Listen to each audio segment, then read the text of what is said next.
بسم اللہ الرحمن الرحیم۔ نماز کے تعلق سے بات چل رہی تھی۔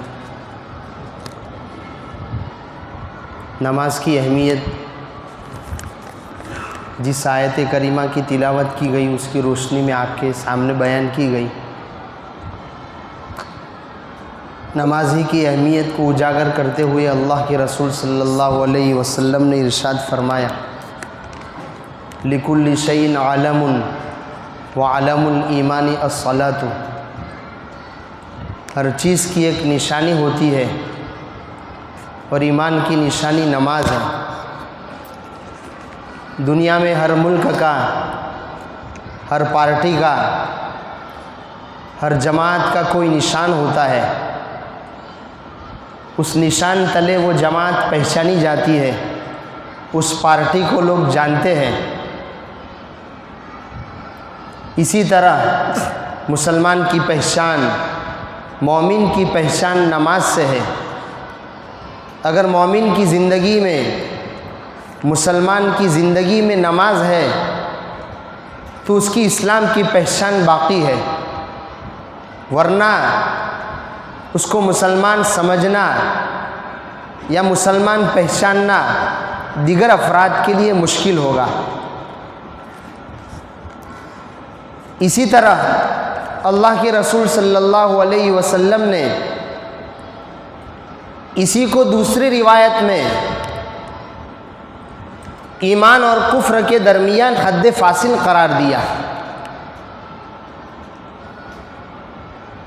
ایمان اور کفر کے درمیان فرق کرنے والی چیز اگر کوئی ہے تو وہ نماز کو ترک کرنا ہے۔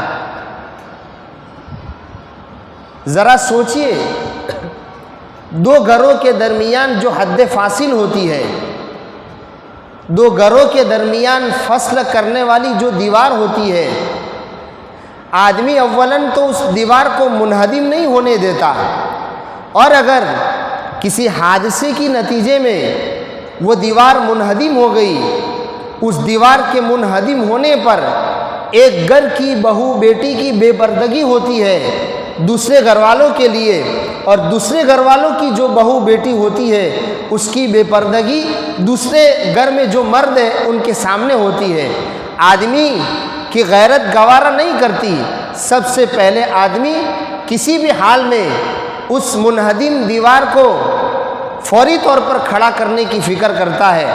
اللہ تبارک و تعالیٰ نے ایمان اور کفر کے درمیان، اسلام اور دیگر یعنی کفر شرک کے درمیان حد فاصل اگر کسی چیز کو قرار دیا ہے تو وہ نماز ہے۔ ایک انسان کی بنائی ہوئی دیوار، ایک انسان کی بنائی ہوئی حد فاصل کی تو اس حد تک فکر ہے کہ آدمی اولاً تو گرنے نہیں دیتا، اور گرنے پر کسی بھی حال میں اس کی مرمت کراتا ہے، اس دیوار کو کھڑا کرتا ہے۔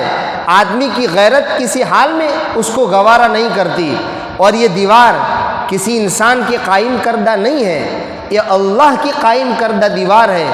اس دیوار کو اللہ تبارک و تعالیٰ نے حد فاصل بنایا ہے، کسی بھی حالت میں نماز چھوڑ کر آدمی اس دیوار کو منہدم نہ کرے۔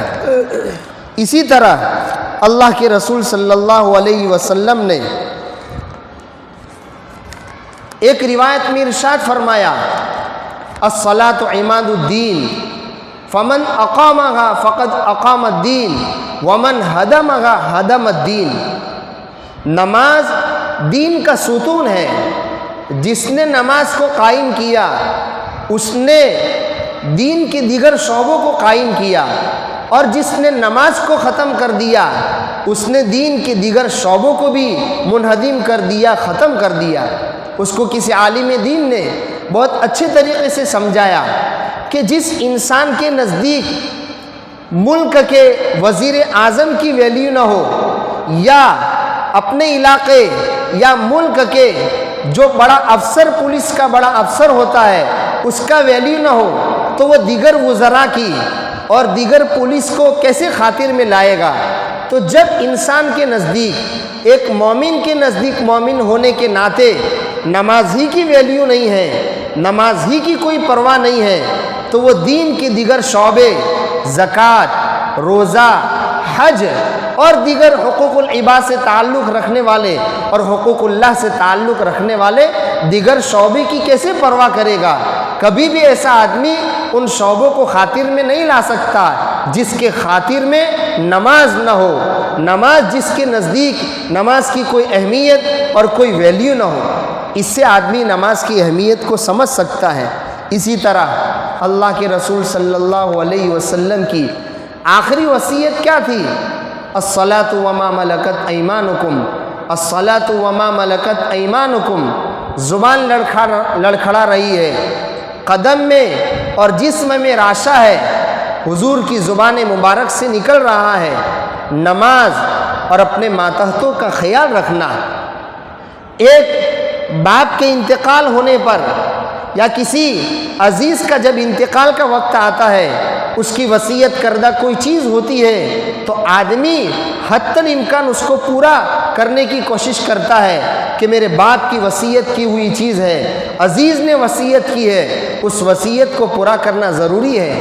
یہ عزیز ایک مخلوق ہے، یہ عزیز ایک مخلوق ہے اور یہ وصیت کرنے والے اللہ تبارک و تعالیٰ کی جانب سے تمام انسانوں کے سردار، رسول، سب سے بڑے خیرخواہ اور پوری انسانیت کو صحیح رخ پر ڈالنے والے، دنیا اور آخرت کو بنانے والے نبی صلی اللہ علیہ وسلم کی یہ وصیت ہے۔ اس وصیت کا کوئی پاس و لحاظ نہیں، جی چاہا تو پڑھ لیا، جی چاہا تو چھوڑ دیا، جی چاہا تو سنن کا اہتمام ہوا اور جی چاہا تو سنن کو چھوڑ دیا۔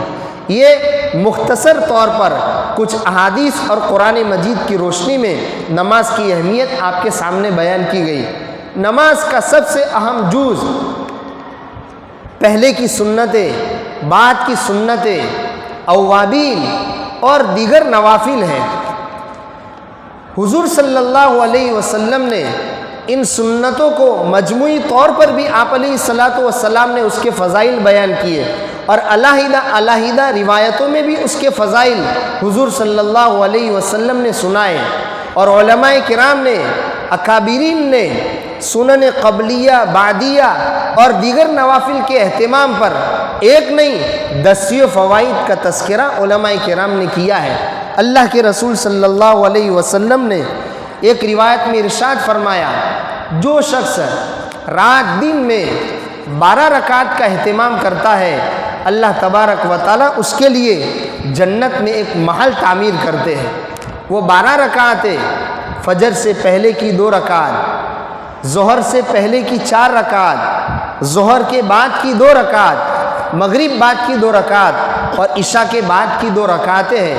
ان 12 رکعت کے اہتمام پر جنت الفردوس میں، جنت میں اللہ تبارک و تعالیٰ انسان کے لیے محل تعمیر کرتے ہیں۔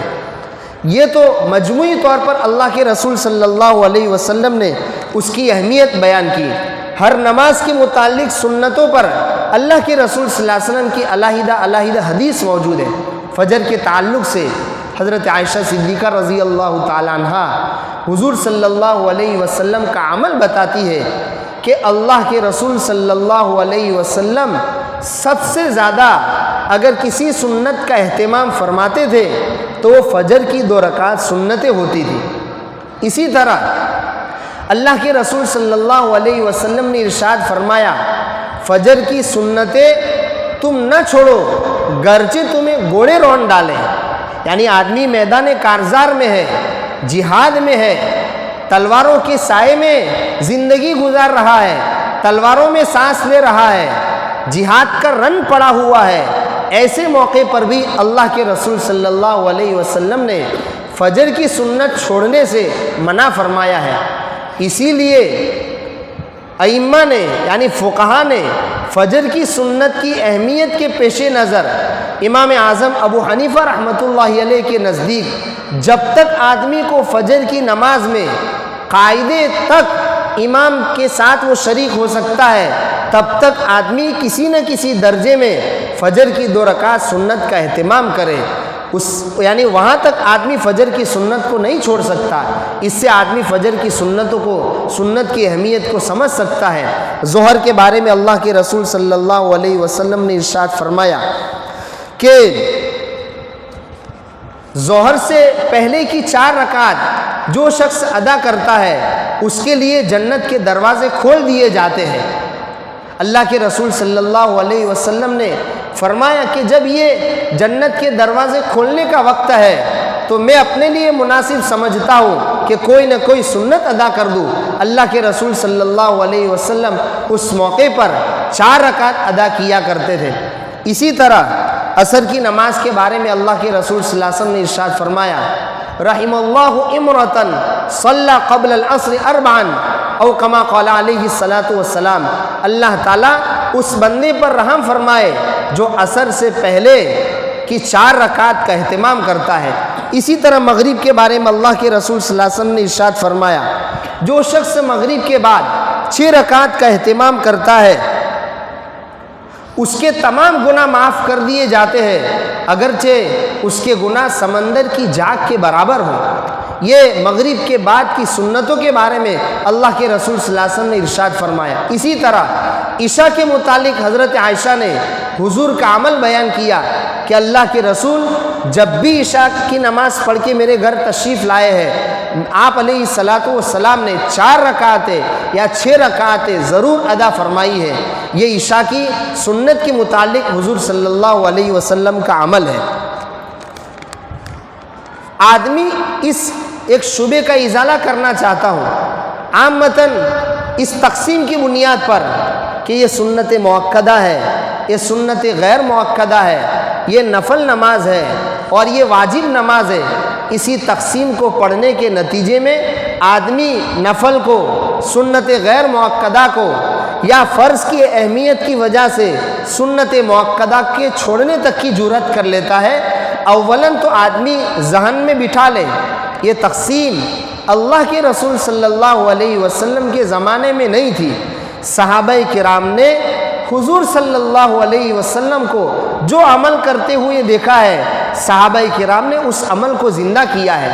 یہ تو فقہائے کرام نے دلائل کی قوت اور دلائل کا ضعف دیکھتے ہوئے یہ فرق مراتب کیے کہ اس نماز کا نام فرض ہے، یہ سنت نام ہے، اس کا نام سنت مؤکدہ ہے، اس کا نام سنت غیر مؤکدہ ہے۔ دلائل کی قوت اور ضعف کو دیکھتے ہوئے ائمہ کرام نے اور فقہاء نے یہ تقسیم کی ہے، ورنہ اللہ کے رسول صلی اللہ علیہ وسلم کی جانب نسبت کرتے ہوئے صحابہ کرام نے ہمیشہ اس پر عمل کیا ہے۔ جیسے فرض کو پابندی سے ادا کرتے تھے، اسی طرح نوافل کا بھی اسی حد تک اہتمام صحابہ کرام نے کیا ہے۔ اسی لیے مفتی تقی عثمانی زید مجدو نے سنن اور نوافل کی اہمیت کو اجاگر کرتے ہوئے اس کے کئی فائدے ذکر کیے ہیں۔ مفتی تقی عثمانی زید مجدو فرماتے ہیں کہ میں مانتا ہوں اور لوگوں سے کہتا ہوں کہ انسانوں پر ضروری تو یہی ہے کہ وہ فرائض اور واجبات کو ادا کرے اور گناہوں سے بچے، لیکن زندگی بھر کا تجربہ یہ ہے کہ فرائض اور واجبات کے ادا کرنے پر اور گناہوں سے بچنے پر ہمت اور طاقت نوافل کا اہتمام کیے بغیر انسان کو نصیب نہیں ہوتی۔ جب تک آدمی نوافل اور سنن کا اہتمام نہیں کرتا، اس کی پابندی نہیں کرتا، اس کی ادائیگی کی ہمت نہیں کرتا، تب تک آدمی فرائض پر قائم نہیں رہتا اور گناہوں سے اپنے آپ کو نہیں بچا سکتا۔ اسی طرح اللہ کے رسول یہ مت دیکھیے کہ یہ سنت ہے اور یہ نفل ہے۔